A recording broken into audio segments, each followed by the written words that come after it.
HP penerus Y71 yang mungkin kemarin menjadi versi murahnya Vivo V7 Plus, namun dengan layar yang lebih besar lagi, yaitu Vivo Y83 yang saat ini menjadi versi murahnya V9. Seperti biasa, di semua video Repri, masing-masing Repri sudah siapkan giveaway pulsa 100.000 yang akan diundi saat viewer video ini mencapai 50.000. Cara ikutnya gampang banget, tinggal kalian subscribe YouTube Repri, kemudian komen nama Instagram kalian di kolom komentar beserta komentar positif atau mungkin request kalian boleh. Kemudian follow Instagram @repri_praywell. Pemenang akan Repri DM dan Repri minta nomor teleponnya melalui DM dengan catatan pemenang yang memfollow Repri. Jika tidak, Repri akan lempar hadiahnya ke pemenang yang lain.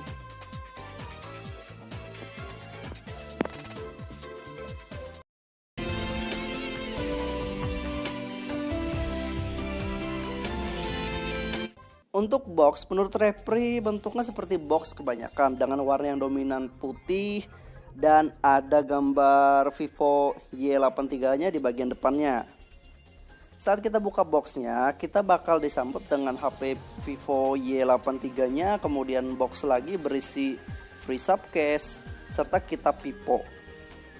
Kemudian kepala charger Vivo Y83-nya, headsetnya Vivo Y83, dan yang terakhir kabel USB-nya Vivo Y83 ini. Dan perlu diingat tipe kabelnya ini masih yang micro ya.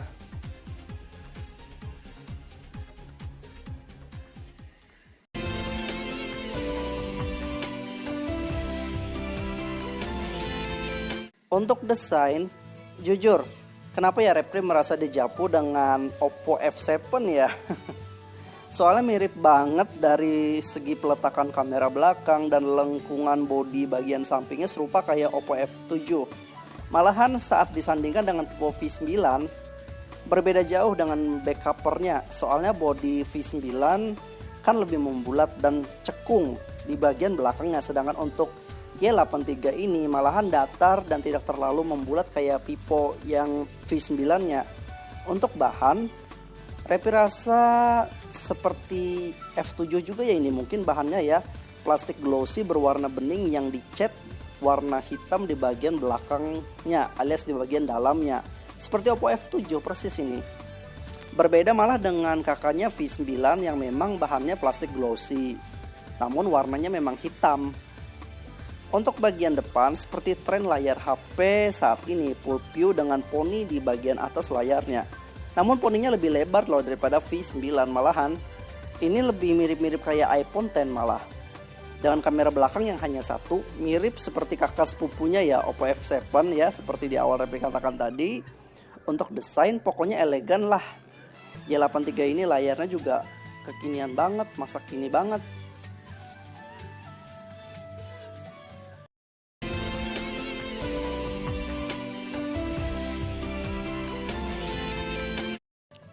Untuk layar, Repri rasa hampir serupa saja sih seperti pendahulunya.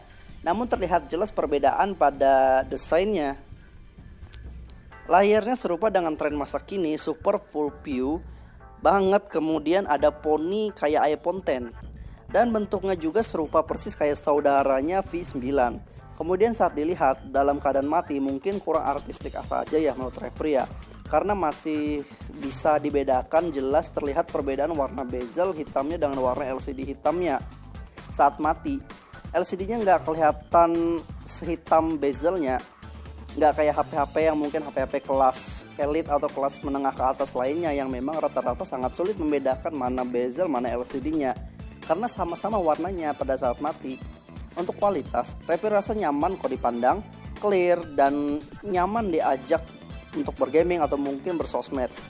Karena mungkin siapapun tahu bahwa Vivo ini kelebihannya layarnya clear dan brightness-nya yang kuat.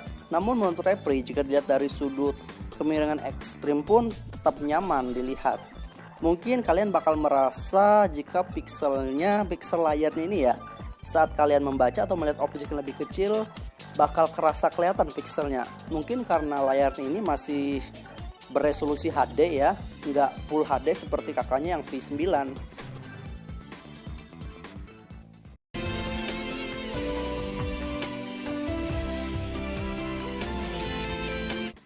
Untuk spek lumayan lah, menurut Repri ada peningkatan dibanding pendahulunya yang Y71.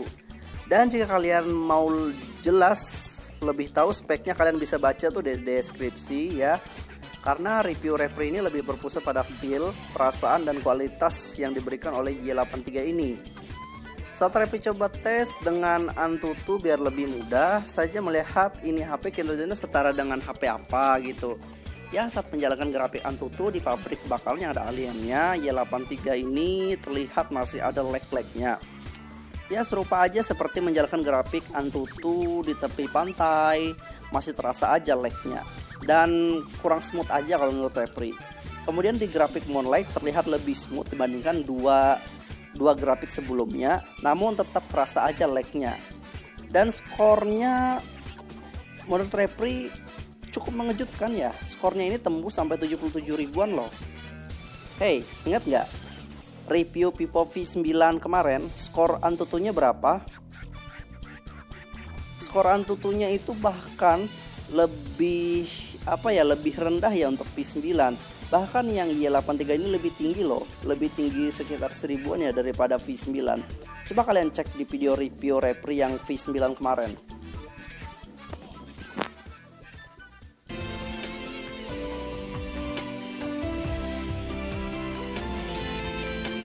Untuk kamera, jika kalian pengguna setia Vivo, pasti nggak akan asing dengan kameranya Y83 ini karena serupa aja. Paling bedanya ada pada absennya fitur AR sticker saja yang seperti khasnya kamera Samsung yang ada di V9. Kameranya tinggal kalian swipe ke kanan atau ke kiri untuk menggeser fitur lain di sebelahnya, serupa saja kayak pendahulunya. Paling pembedanya ada di fitur AR stickernya aja yang absen di HP ini.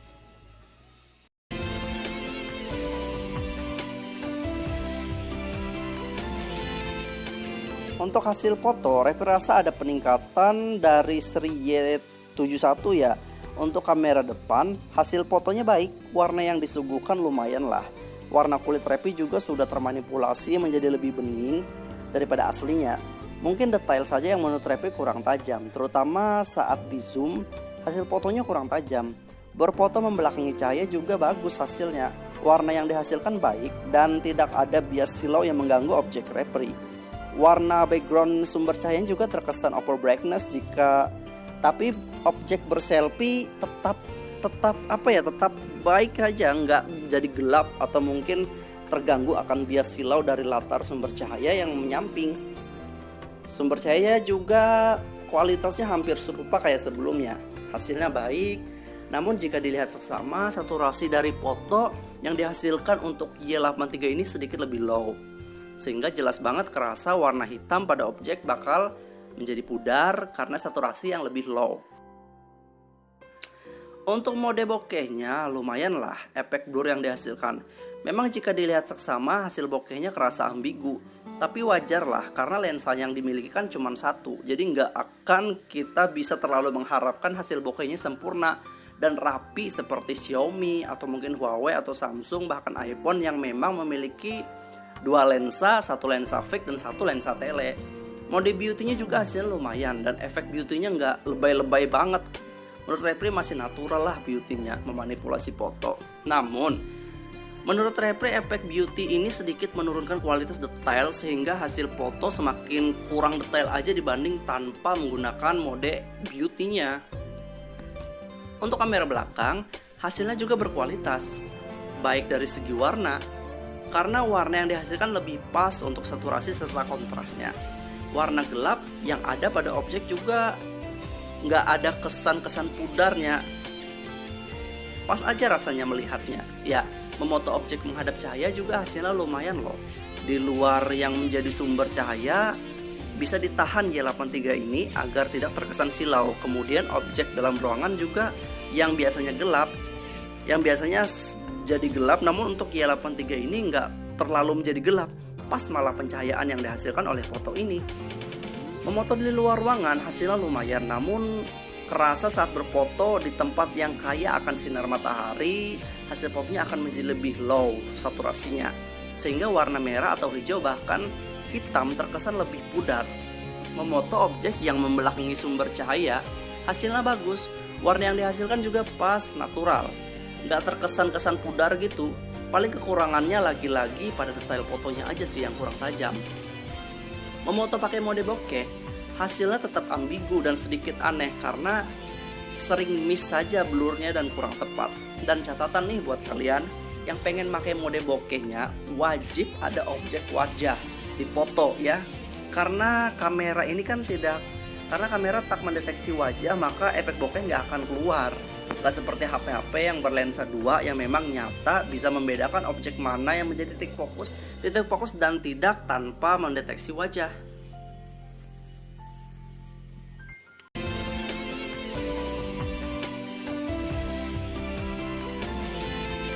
Untuk hasil video, ada peningkatan sih dari seri Y71 dari segi keterangan alias kecerahan.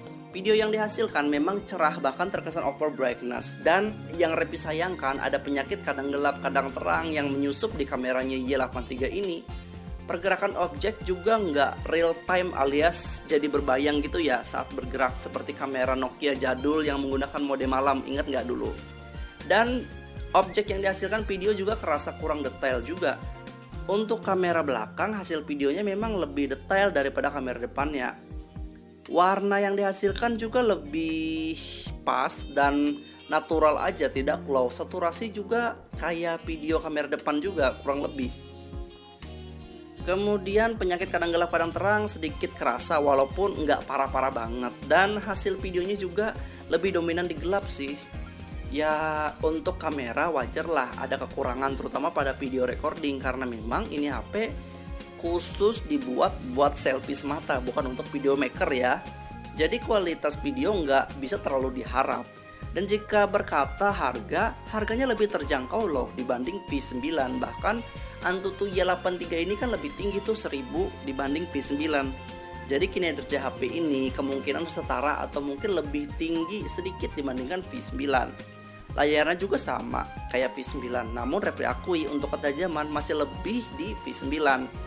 Jadi HP ini cocok banget buat kalian yang memang ingin beli V9 namun kekurangan budget untuk beli V9. Jadi pilihlah Vivo Y83 ini.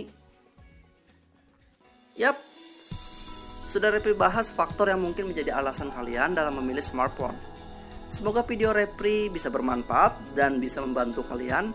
Jangan lupa like, share, dan tinggalkan komentar kalian. Sekian dari Repri. Salam.